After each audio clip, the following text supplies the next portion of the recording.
Welcome, Marcus. So excited to have you on today. I am a big fan. I think I've let you know that, but I hope that after this podcast, everyone becomes your big fan as well. So welcome. Thank you very much. Well, it's nice I'm going to to get you talk speed. after I doing know. your classes. That's right. And you also, full disclosure, he also is a lit practitioner, we shall say, and married to a lit teacher.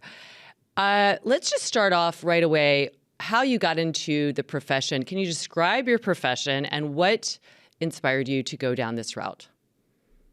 Yeah, I know. How I describe my profession varies from week to week. There's a part of me that just feels like there are so many different ways to describe it, and sometimes I think it gets really pretentious. And then I'm just like, no, I'm just a photographer. And then sometimes I'm more specific. Okay, it's conservation photography or it's travel photography. But yeah, I'm a photographer and I suppose storyteller. Like I write. I don't consider myself a journalist, but I guess I'd be a writer as well. I'm focusing partly on conservation issues and partly on travel. But I think a lot of these things tie in together much of the time. So that was a long answer to a very simple question. No, it's not actually, because I want to really actually delve a little deeper. How did you, from a young age, did you know that photography was something you wanted to do as your profession? That's a big leap of faith, because I imagine photography is like other art forms, not necessarily easy to get into and easy to make a career out of. Am I wrong in assuming that? No, not at all. And I think it's combined with the media landscape not being great at the moment if you want to actually make a living from it, with magazines cutting rates and shutting down. And photography as a hobby has proliferated so much in the last decade or so, which is fantastic. But it also means that it's harder to get paid properly because, there's just so many images out there.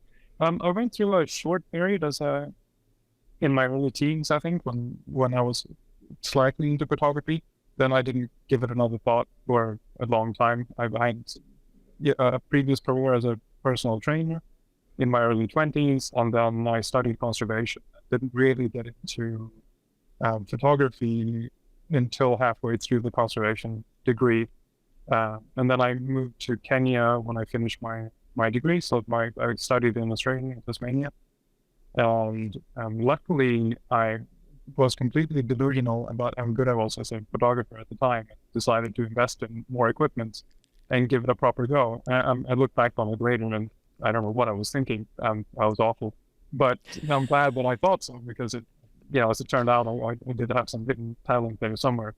And by the time I finished my research in Kenya, which was why I moved there, I basically decided to do conservation photography and photography in general a proper go, partly because I thought it was just more fun, but primarily because I realized that there wasn't a shortage of people doing important research in the field. That really wasn't the problem. The problem was that very few other people knew that they existed and never heard about the projects. And I thought, maybe what I could do, how I can contribute best would be to try to communicate some of that to lay people without using academic language and all that. And photography, obviously, sometimes does speak louder than words as well. Oh, it definitely does. And I remember reading, different kind of blogs and discerning conversations that just lay people were having about, say, like the 50 most beautiful people in the world. And there would always be in there, celebrities. And then there would be some people that are doing amazing work in the world, whether it's conservation or research or charity work. And they were in that. And then people were like, why aren't more of them getting this kind of fame and recognition, not for being beautiful. That was just the conversation starter, that you could ask so many people like about a celebrity and they're going to know. And then all these people who are doing work that is vital but doesn't get enough exposure. So I think it's interesting that you had that intuition to like give them more exposure through your work. I mean, I think that ties into bigger societal trends as well. You could say the same thing about teachers, and people, working in hospitals, all kinds of, firefighters, and all kinds of people that we don't necessarily value the way we would a sports star or a singer. And I guess that's You're side right. That effect it of the kind of exactly. society we live in. But for sure, I think given the challenges we are facing on a global scale, it's nice that there are people doing that really important work, and other people that be trying to give them a bit of attention. And I'm obviously not alone at all in that. And it's great to have publications dedicated to those things like National Geographic and all levels. So I'd like to know a little bit more about conservation. First, how did you decide to go from being a personal trainer to what inspired you to study conservation? And I think many of us understand what that means just on the surface, but what do you study in conservation, and like kind of what is the mission? I'm sure there's obviously lots of different avenues, but can you tell us a little bit about, like, was there like some pivotal moment you're like, instead of helping people with their body, I want to help them with, you learn more about how to conserve our planet? I mean, honestly, I think the first part of the career in personal training and sports science was partly, I mean, it was definitely something I was interested in, but there was also a lack of other ideas when I finished high school, and like, I had been very into fitness at that point, and I wanted to move to Australia, and decided that university and study, like, a student loan was the way to do it, and ended up in Queensland. But I've always been interested in pretty much everything. I mean, I love reading anything I can get my hands on from an early age. And we spent a lot of time in nature as a family when I grew up. I traveled a lot after that. I really long lived in several different countries when I was young as well with my parents. And I think this just kind of came naturally during travels, and so on, getting a bit more conscious about what you're seeing and what you're not seeing so much of anymore. And then in the end, the degree, I'm not sure that I knew I was going to go into conservation as such, but it was a degree that allowed me a great deal of freedom to choose exactly what I studied. And as I started, I was in Tasmania for that time, and that's where the first green political party in the world started, and some of my teachers were founding members of the Wilderness Society, and that opened my eyes in a very different way.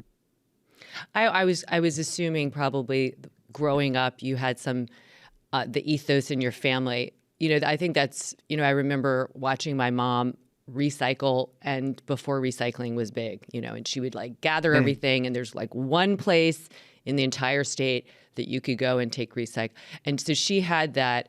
Some of it was because her mother had lived through the Depression, and so there was this idea of like only taking what you need and not wasting. So that just, but that stayed with me, this idea there's so much waste in the world, and recycling, obviously it's not at all a perfect system. But I think we can be exposed to these ideas early on. And I think that exposure is what stays with us. I think that we can be moved by some problem in the world, but it can also just go right out of our brain if we're not kind of constantly exposed to that. So I guess I want to ask, what do you find is most impactful for you personally when you're witnessing through the lens of the camera the natural world and how it is changing dramatically due to global issues? Well, I mean, I guess I should answer your second question from before about what is conservation. Yeah. Oh, yes. To tie into that, because I'm sorry, on the ground. I mean, at the end of the day, I think the way a lot of people in the field look at it is conservation, practically speaking, is about managing the relationship between humans and non-human, right? Whether it's ecosystems as a whole or particular species. We often talk about human-wildlife conflict, which is the easiest way to describe a lot of the conflict, quote unquote, that occurs. Though in reality, that conflict tends to be people-people conflict. And that drives some people into closer contact with wildlife or wild habitats because just less land available, or it's too expensive in one area, so we get pushed into another. I was working in a national park in southwestern Angola a couple of weeks ago, and the human population inside the national park has gone from something like 150 to over 5,000 in the last few decades. And it's largely because they are being driven in there by expanding agriculture outside the park. Okay, and the population is growing very quickly, so where do you go? Well, there's no people living in here, so let's go there. And that then creates a conflict of interest with the wild animals living there, right? It's difficult to cohabit with lions if you have goats, for example. And of course, that's not the lion's fault, but I think, you can easily identify underlying issues. It's a lot more complex to try to identify solutions, and even culprits. I think culprits are a pretty useless way to look at things. It's just everything is very complicated. And that then becomes, obviously it's a challenge if you're working in conservation, but it's also a challenge if you're trying to communicate about conservation, because you do want to present that fairly. Like, it's very easy to say, oh, these are the poachers, they're the bad guys, especially if a ranger gets killed or something else happens. But it's usually a lot more complicated than that. And at the same time, you can't just walk on about, how everything is super nuanced, because there's usually a purpose to it, right? Like, you're trying to raise money. Excuse me, we're trying to raise awareness for an organization that needs support in a certain way. So to say, oh, it's really complicated, yeah, it's great because it is, but you also need to, but these are some areas where we can at least focus on. Sorry, now I completely forgot what you were asking after that. Well, no, that's actually let's go there, because this is all tied in to conservation, and I guess it's probably important for you to highlight a little bit for people, because I think let's say Africa, for example. Africa is a continent made up of different countries, and each country, and I would dare say each region within the country, is going to have different conservation topics or issues. Is there any in the work you've done in the different countries in Africa? Is there any kind of overlapping conservation topic that you're involved in? Whether it's I'm sure it all comes down, again, it's resources, money. People that are poaching, they're getting a lot of money from another country giving them that, and they don't have a lot of other resources, or this looks very, wonderful to make this kind of money. But is there one kind of overlying conservation topic that you see across these different countries or regions? I mean, look, if you wanna be a little bit philosophical about it, which I have a tendency to dwell, go into that, then the underlying problem everywhere in the world is that as a species, we, despite the fact that we are capable of thinking about these things, we seem to be incapable of allowing non-human animals, other living things, the sort of the right, and the right to have their own space and live their own lives, right? So whenever there is a conflict of interest, the outcome is fairly inevitable, right? Because it's who is going to stand up and say, well, no, we can't prioritize the people living here. And at the same time, as much as that happens at a micro scale, like overall, that trend becomes,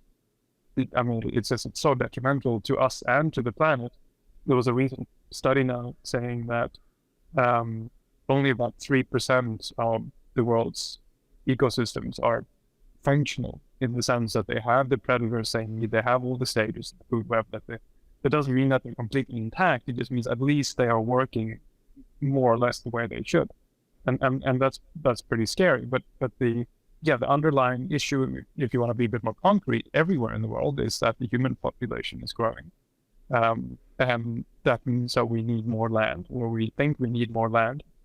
And the only land that remains available and habitable tends to be places where, we have the sort of the last remaining refuges of wild areas, right? Like wildlife and forests and savannas and whatever it might be. And then, the solution in many cases in Africa has been, all right, well then we need nature-based tourism, right? Because at least that way you can make money off this the same way that you would if you had agriculture there, for example. And I think that's fair enough. Like, we can be ideological about it and say that, well, it shouldn't have to be that way. And I agree, it shouldn't have to be, but that's just the reality of it. And in the short term, we're not going to change, like 7 or 8 billion people's outlook on things like this. So that the best we can do for the moment is at least not destroy more, and then see if we can work our way back from there. And I'd say that wealthier parts of the world where we don't need to do that in the same way. I mean, okay, we, like, my native country, Sweden, we could easily put aside a large proportion of our land and just protect it, because the amount of money that we would get in from nature-based tourism, relative to the average salary and the economy of the country, is not very much, and it's not going to make a massive difference. Like, we're not going to starve if we don't do that. Whereas obviously, the poorer of the country, and especially the people who tend to live in and around, these areas, are not going to be the wealthiest people in that country either. And I think they have to be more understanding, and those of us who have it better, we need to, like, contribute more.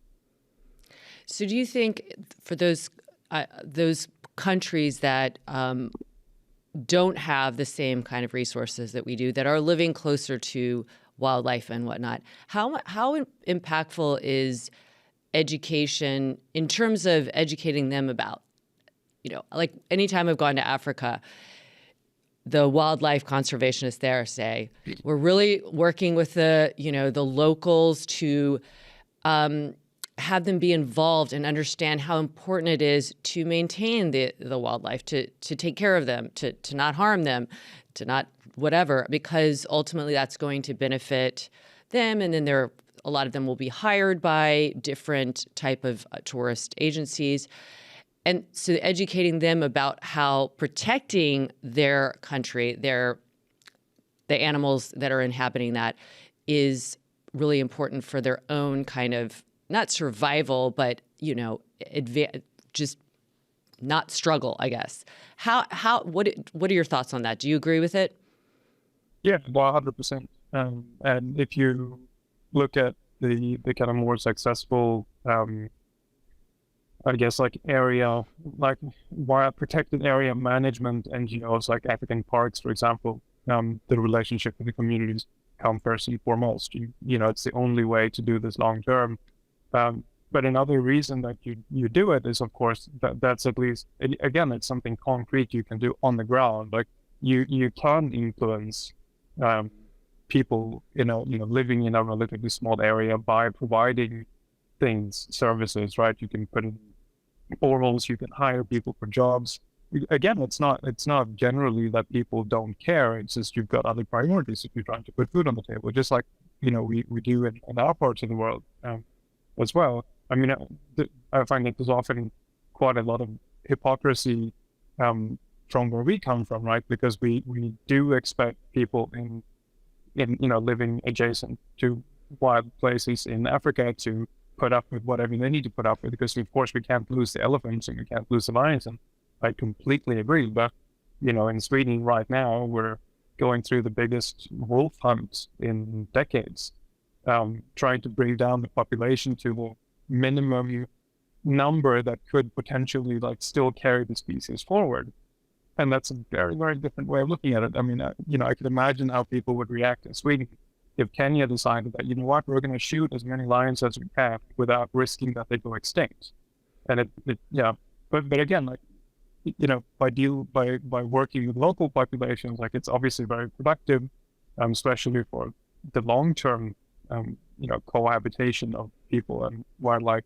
But it's also something that you really know that you can influence. It would be incredibly important to, educate people in China when it comes to the use of so-called traditional medicine, or in our part of the world as well, with, how do we travel? How do we spend our money? How discerning are you with things like this? What do you consume? But that's much more difficult because, the scale of that is just, that really needs to be done on a government level. There's no other way to approach it. So I think, by focusing on the local, where you are actually trying to protect a species or an area, it's, that you can actually achieve results in a different way. So if you were hired by someone in Sweden to go in, like what would you say? Here's what we need to do instead of shooting all these wolves. Like because not shoot them. Well, of course, let's not shoot the wolves. It's not their fault. My goodness. But there's not even popular support for it. I mean, that's the thing. Like a lot of these questions, what you tend to find more and more, the more you dive into them, is that it's usually a small number of people driving things. And it's just that, we're so inundated in things to worry about, both for ourselves, like the economy is doing this and fuel is expensive and this is happening and I need to keep my job, and in addition to that, there are just so many things wrong with the world that it's quite easy for things, important issues to kind of happen quietly without anyone taking too much notice. And right now there is a lot being written about the wolf hunt abroad as well, which is great. But it hasn't, like once every couple of years, whenever it's time for another call, there will be an article in The Guardian, and then that's it. And, but by that time, it's already happening, and then the hunting lobby groups are very strong, even though they're a very small part of the population.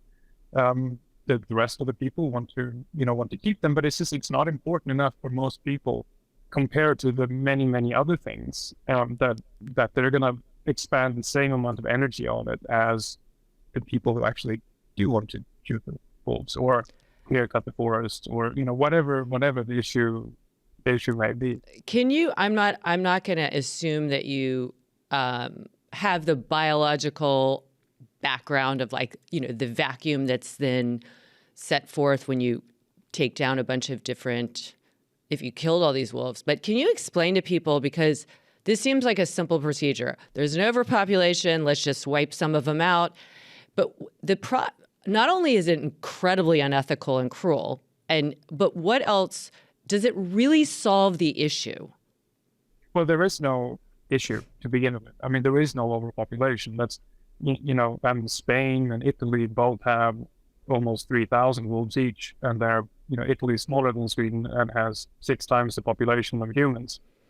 Spain is about the same size and has 5 times as many people. So I mean, this is, what you often find on it's not just about this, but about all kinds of issues, right? Is that you can always angle it into appearing as though there is an issue that at the end of the day isn't really there. We have 460 wolves in Sweden, including pups. I mean, it's oh my goodness, in one of the biggest countries in Europe. It's not, there is no overpopulation.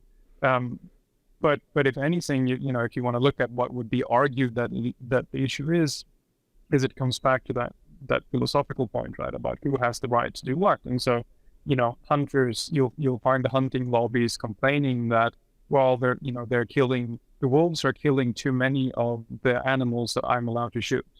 So they're killing too many moose, for example. Now, granted, way more moose are killed by cars than by wolves. Mm-hmm. And so far they haven't suggested that you should stop driving. But again, it's this thing where the rights of other species come so far down the list. And of course, I'm not arguing that, that a sane person would prioritize, someone who's not related to them as closely to someone who is. Like, you're not going to sacrifice your mother for a moose, right? Like, that's obvious. Like, we're always going to put our own species first, but there has to be some line somewhere where we decide that, what, like, yes, this is inconvenient to some extent, just like lions and elephants are very inconvenient to a lot of people.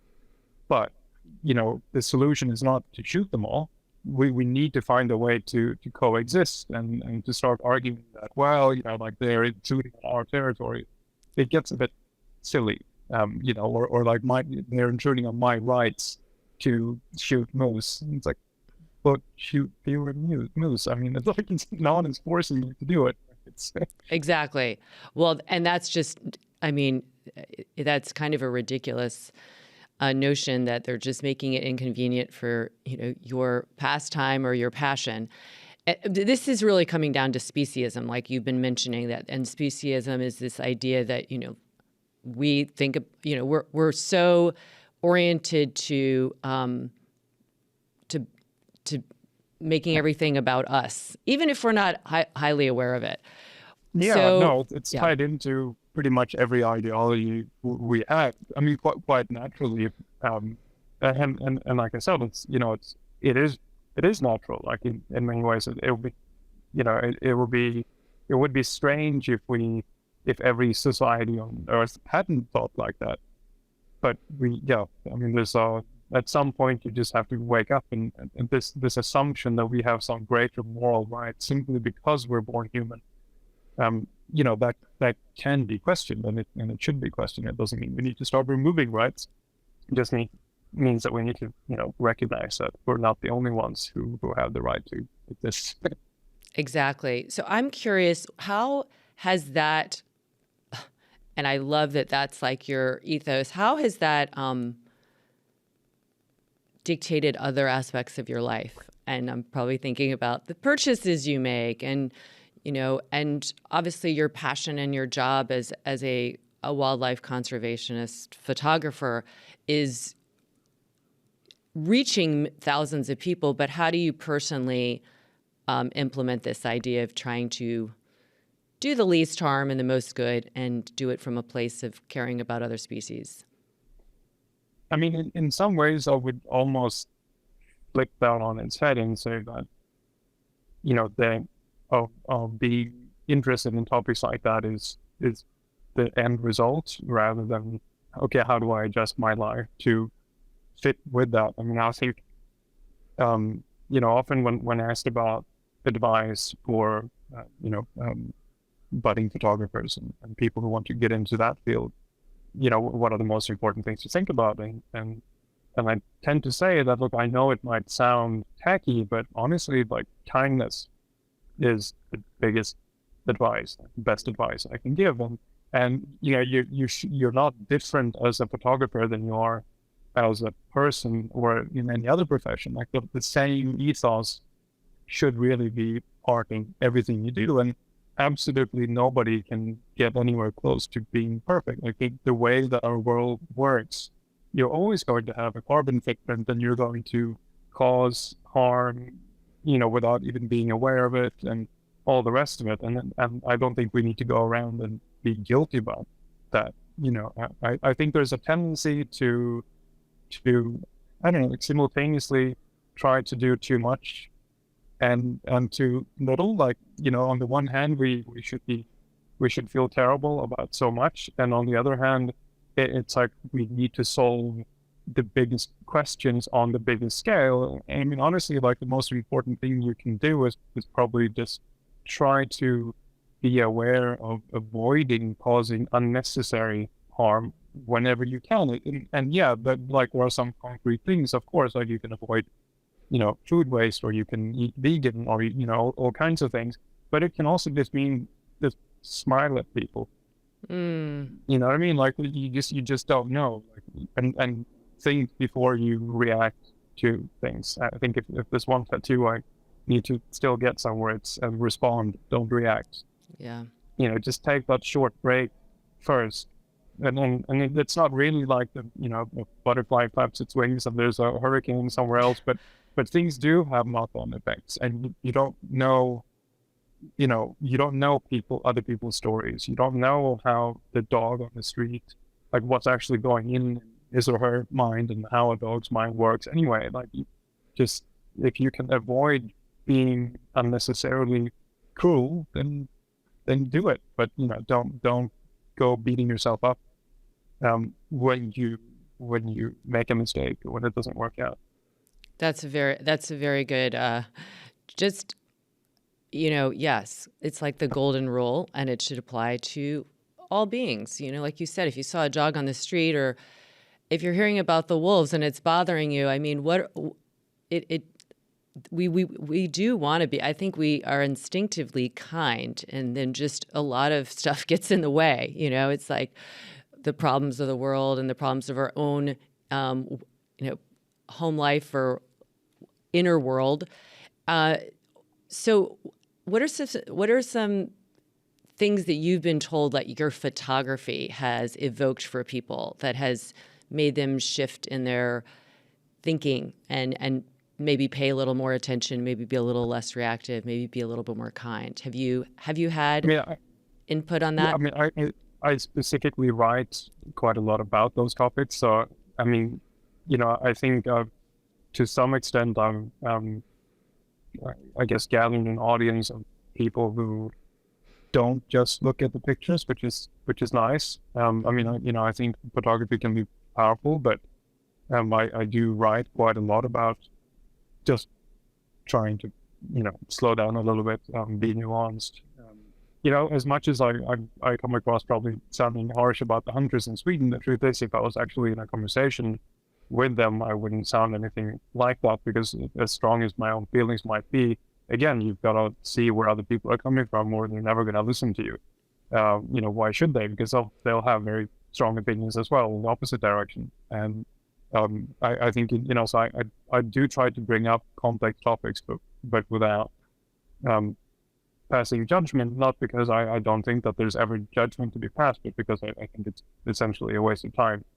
And so if, you know, the sort of the reactions that I take to heart most, or the responses that I take to heart most to my work are basically the ones where people say exactly that it's nice to hear, and like a nuanced take that isn't just yelling four-letter words at the perceived other side. And again, I mean, I think it's not partly it's pragmatic. You know, that works great for your own like echo chamber, and everyone's like, yeah, you know, go tell them. But that's not going to make the slightest bit of difference in the world. So, but then partly it also just tends to, you know, I find make me a much more balanced and happier person. Yes. Like being angry is just not helpful.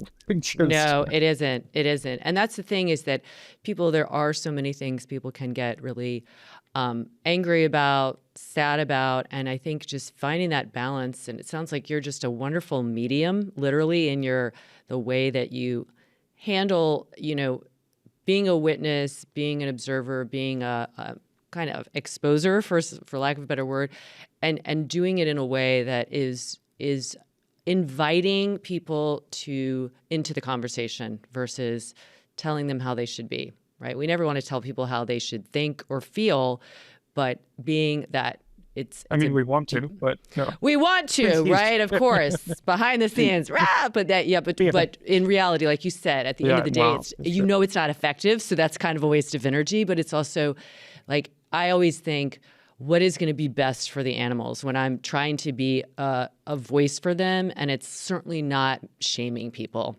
you know? Yeah, no, exactly. And that applies to so many other things as well. I mean, if something goes wrong in your life, you know, even though it might be easier said than done sometimes, it's a lot, you know, it makes a lot more sense to rather than get hung up on that, focus on, okay, well, what can I do to make this better, or what's the next step? Like, what's done is done. Like, you know, another question that comes up in interviews a lot is if you have any regrets, or what would you go back and tell yourself 10 years ago? Regrets are completely pointless. Like, regrets are wishful thinking about changing something that's already happened. Just like, you know, what you've done with your life until now has brought you here and made you the person you are. So then you make the best of the time that's coming next. Like, you know, learn from your mistakes if you feel like you have mistakes, by all means. But trying to, you know, getting too hung up on them is not going to help you move forward. I agree. It's much more important to be like present for where you are now, and how, you know, that has probably been fertile soil in some way, whether it was, yeah, I totally agree. I don't like that question, but I'm going to ask you a question. Sure. Tell us what kind of a typical day as a wildlife photographer is, because I think that I have been around some, and I see like it is not easy. I think people see this, you know, final conclusion shot and they're like, oh my gosh, but tell everybody what goes into getting those type of photographic, like, just masterpieces, really. Well, so as much as I said in the beginning that titles and descriptions can get a bit much sometimes when you try to specify. I mean, I really I should say that, so wildlife photography is a part of what I do, but if I was to describe it, I would say like conservation photojournalism. And the reason that I'm pointing that out is I mean, actually, as working with conservation, a lot of the work I do doesn't involve actually seeing any animals, like even my work as a photographer, because so much of conservation is about the relationship with people. It's between animals and people, but it's also between people and people, right? So like my typical conservation assignment for an NGO for me would entail documenting rangers, whatever community projects the organization is funding. So it might be schools. I mean, it might be conservation, like education, but it might just be a normal primary school. It might be boreholes. It might be, there'll be meetings in the village, like with people from the parks. It might be health clinics and all kinds of stuff. And then there's the really sexy stuff, which is like the workshop where the cars are getting fixed. It's, doing like headshots of the staff. And then, of course, and then there's the wildlife. I mean, I love the mix. I really enjoy working with people and trying to connect with people in a way that it translates into the photographs. Not for too long, because, after a couple of weeks of that, it's nice to have a break and do landscapes and wildlife, or just sit at home and drink coffee and cuddle with Jess on the dogs, because there's a lot of energy that goes into, trying to really connect genuinely with people. But insofar as there is a typical day, which there really isn't. Yes. A lot of these places tend to be challenging. So if you were, let's say, like a hobby wildlife photographer with money, which is how a lot of it works, right? Like a lot of the great images you see of wildlife in Kenya, for example, they're not professional photographers in the sense that that's how they make their money. Like they're obviously, professional quality. But that'll be, you go and you stay in a camp, and yes, it's early mornings and so on, but it's quite comfortable. It's what other people would just pay to do on a holiday, right? Many of the places that I go to are more isolated and less comfortable. So I mean, last year, during my breaks at home, I caught COVID on one trip. I got malaria on another. Wow. So I spent most of my breaks like lying in bed, trying to recover. But there has to be like a higher degree of like fighting insects and humidity than what people tend to imagine. And the other thing with places like that, so last year I was in Central African Republic. For example, I was in the Democratic Republic of Congo, working in parks there. The wildlife, because they're it's forest, it's tropical, but there's also been a lot of conflict, and so the wildlife is not so numerous and is quite shy. So it could be in the Central African Republic, I was there for about 2 weeks. I got one really nice shot of a group of antelopes from an airplane. That was like one of the few what you would probably consider like typical wildlife encounters that I had. I had more encounters with nomadic herders from Sudan than I did with wild animals. It's a lot of uncomfortable car trips and camping or just making do with it's as far from the tourist experience as you can imagine. Yes. Yeah, we're usually kept quite comfortable.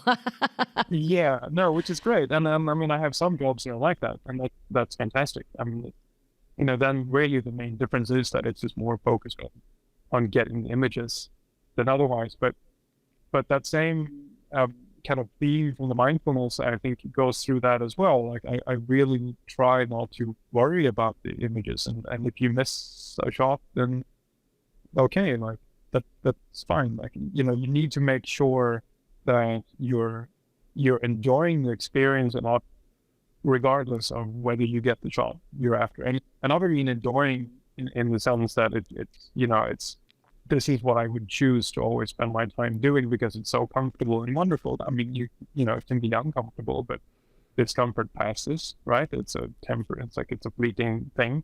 You can still you can be present in that moment and enjoy it in that sense. Just like the fact that I get to be here and I get to see those. And then, if I get the shots, that's great since it's my job. But if I don't, it's like, I'm not going to go away seeing my wildest shots were the only things I got. No, I got an incredible experience, even if it wasn't comfortable. That not many other people get to see, and I'm learning. And I really appreciate, a hot shower when I get back home to Portugal. I bet. Well, that's because you're really living with your mission, and not for the accolades. Although everyone, make sure you check out Marcus's page because he has lots of accolades on there. He's very, very humble. And there's so many beautiful shots, not just of animals. Like, I love how you depict some of the changes just in, the water, or the snow. One of them was like like the amount of water or snow present in just a change from over not many years. And so I think that can be very so impactful. You just see this, and that's, again, not everybody's going to do anything about it, but it's just it goes somewhere in your soul. When like the world is changing and there's so many things that are contributing to that. What can I do to perhaps make it a little bit brighter, a little bit, better for our generation and many generations to come? Besides being kind, do you have any last pieces of advice for people that do really want to be like, I want to do something? And, people talk about local versus world. I think they're both, right? It's like, do something, even if it's like right in your area, but you can also look for outside of that as well. But any tips? I think the same thing kind of applies here. That whatever you do should apply to everything, right? So there's no, if you care about what's happening somewhere else, then you should also care about what's happening locally. It might not be as sexy, but it's, I think it's important to try to be consistent. If you can, it doesn't mean that you have to get involved in absolutely everything. It's not an admonition. It's more just for yourself in general. Again, that this should be, or this is ideally, the way you are, and that the result of that, like one of the consequences, is that you get involved in things. But that therefore, applies in different places. And it's easy for me to sit and say, oh, you should, get involved locally when my career started in Africa. But I mean that's not the norm. There aren't that many careers like that, like not in photography, certainly. And I have gotten more involved at home in recent years, but when I kind of discovered what was happening there. But look, if you are thinking, if you're interested in photography, for example, or conservation, doesn't really matter which one. I mean, there are obviously practical reasons for getting involved locally, like it's just cheaper, for one thing. And honestly, like it would probably help if you really want to try to incorporate that in your career, it'll be much more useful to you, because if you go to the Masai Mara in Kenya, well, so do all the best wildlife photographers in the world, and a lot of top researchers. I mean, the chances that you're gonna, like objectively speaking, that you get what you think are better images there because you get to see lions and all the rest of it, but you're up against, tens of thousands of other images of those same lions, some of them taken by people who dedicated years to doing exactly that. Where, closer to home, you're likely to find projects that receive almost none of the attention, but where you can actually form relationships, and you can go back again and again, and you can learn from it, but you can also benefit from it. There's also local newspapers, who might be interested in doing a story about a local conservation project that no one's covered yet. I think there's both practical reasons for thinking like that, as well as sort of ethical ones. And I think it's, as far as like going to Africa and photographing, I mean, I wouldn't advise anyone to think that it's a particularly realistic career option. I mean, even with me, like I said, I'm quite grateful that I was, to some extent, a bit delusional Not that I thought I was great, but I just didn't stop to question that I wouldn't work out. And I still had a plan, like, okay, I'm going to give myself this many years, and if it doesn't work out, if I've run out of money, then I'll go back to doing something else. But in hindsight, I mean, even with all that, the odds were just not in my favor. It was just a lot of luck and persistence, obviously, and willingness not to have a home for like 6 years. So I didn't have to and pay passion. rent. I think passion can go a long way when talent might not be as strong at first, and then that passion can, that's the conviction of like staying with something. So I think that we do need more people doing your work, whether it's you do, but I think also even with all that, and it's also okay to do something on the side. Like it's not, you're not less. I mean, I've talked to other photographers who have other day jobs, right? And some of them will say that they're almost ashamed that they're not making a living fully as like a conservation photographer. They're either doing other photography work or commercials and weddings, or they have completely different jobs. Or as though that's somehow worse. It's not. Like if you can contribute to something else, like in your spare time, and it makes it more viable for you to do it in that way, then that's fantastic. Like I'd much rather have 10,000 people doing it in their spare time than 10 people doing it full time, even though those 10 people are great as well. But there's a limit to how much you can cover, and you don't need people to kind of ruin their own lives and their finances, because that's the only way that they think it's okay to do something. Like, I mean, I wouldn't have, I think the chance that I would have ended up with this career if it wasn't for the conservation degree that got me access in the first place is zero. I mean, like, there's absolutely no way, because it took years to get to a level where it was feasible for me to make a living from the photography and the writing. And during that time, like, getting access to those places was entirely through the conservation degree, like nothing else. Yeah.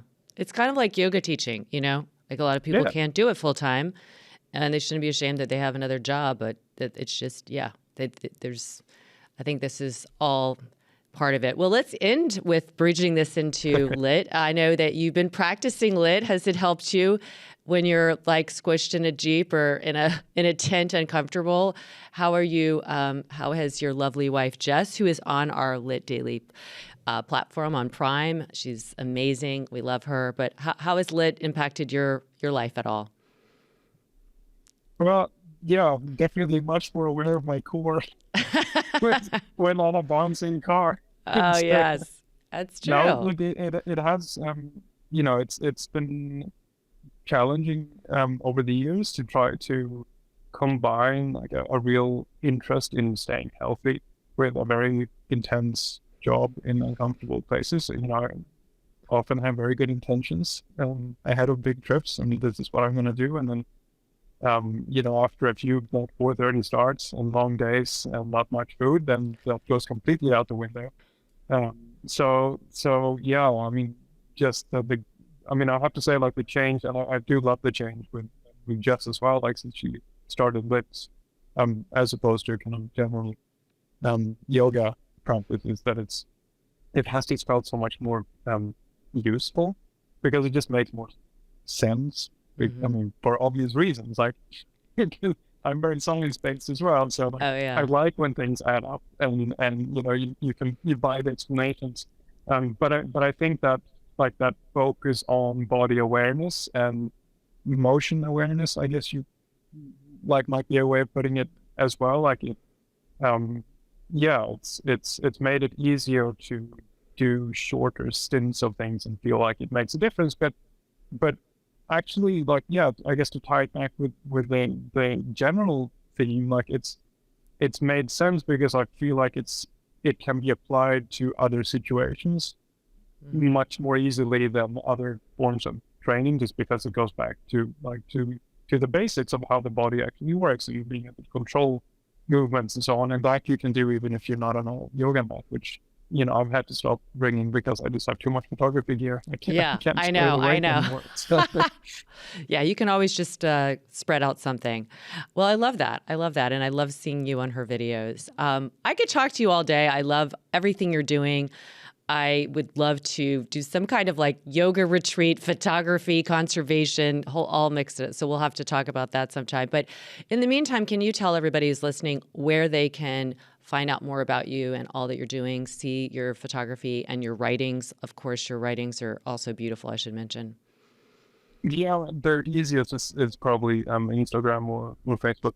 Marcus Westberg photography on both. I'm more active on Instagram, but it gets posted to the Facebook page as well. I do have a website, but I think the last time I wrote anything or note on that was like a year ago. Yeah, so I know websites they take a yeah, lot. yeah, no, exactly. Whereas Instagram, like I post when I have something to say. So you can go there for pretty pictures, but there's, the captions are usually pretty extensive as well, and might not have anything to do with the photos, but it's where I kind of note my musings on Yeah, life. everybody make sure you read the captions. They're beautiful, and we'll have that Thank in you. the show notes. Just a last send off here. Any kind of quote or mantra? I know these are always kind of cheesy, but that you really live by. It might be something you've already said.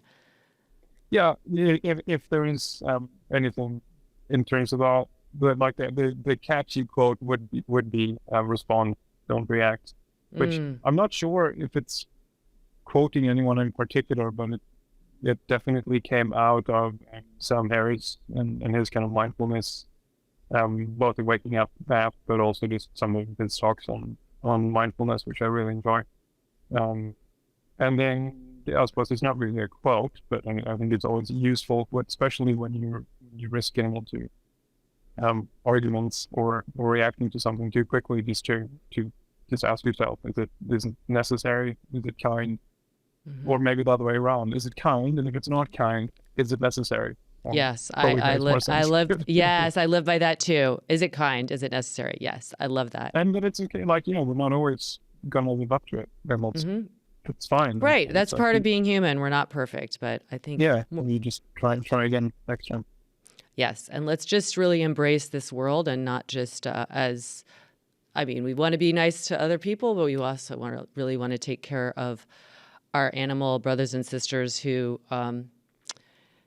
are usually most affected by some of our choices. So I think Yeah, and you think that we are not deeply connected those two things. I think it's quite naive. Like, it's not going to benefit us in the long run to not have a natural world, and it's certainly going to make life much less interesting. yes, much more. So thank you so much again for your time. It was wonderful to talk to you, Marcus. Like Adrian, well, talk to you as well. And for everyone listening, as always, I'm pulling for you.